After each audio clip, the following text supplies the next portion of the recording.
It's budget season. Time to pay attention. I'm Charles Blaine, and this is Texas Tomorrow.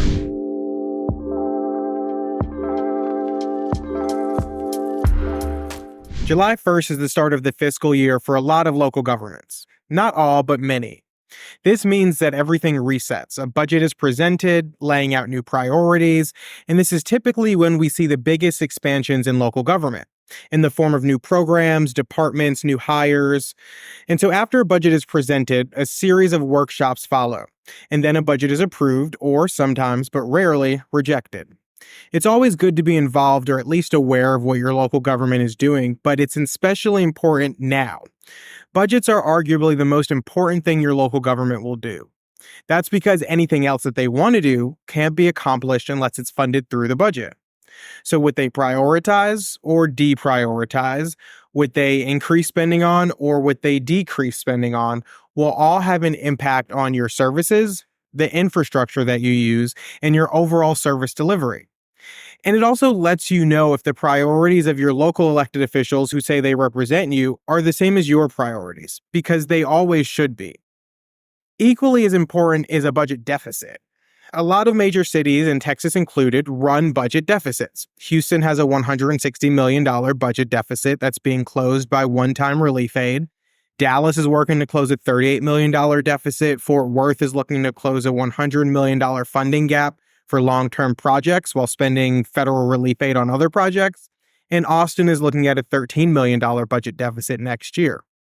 Local officials will tell you that that's just how government operates. But it doesn't have to.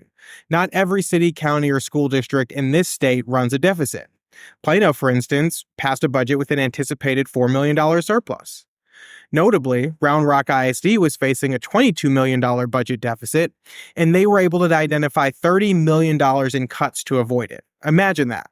But for a deficit, they probably wouldn't have found $30 million in cuts.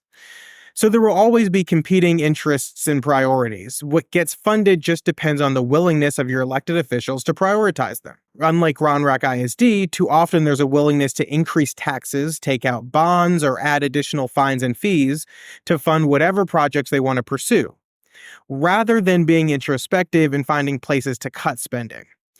While raising revenue might mean that you might feel or see an immediate benefit in the form of construction projects or service improvements, those things add to your overall cost of service, ultimately your cost of living. So you'd hope that these officials would look for places to reduce, like Round Rock ISD did, instead of asking you for more. The underlying point of all this is that you guys need to be involved. In the same way that you should be paying attention regularly and holding elected officials accountable throughout the year, it's especially important now. And it truly doesn't take much. It can be as simple as watching budget workshops, which most local governments conduct and promote online, or going line by line through your local budget and coming up with your own suggestions. Some residents form groups to go through it together and identify ways the budget can better reflect the needs of their communities, and some just follow the process and speak up if they hear or see something questionable. No matter how you do it, just pay attention to what's going on with your local budget, because how local governments spend your money is just as important as how much of your money they choose to spend. Thanks for tuning in. As always, if there's an issue happening in your community, please let us know. We'd be happy to cover it, and leave us some feedback on this episode as well. Make sure you share it on social media. Thanks for tuning in.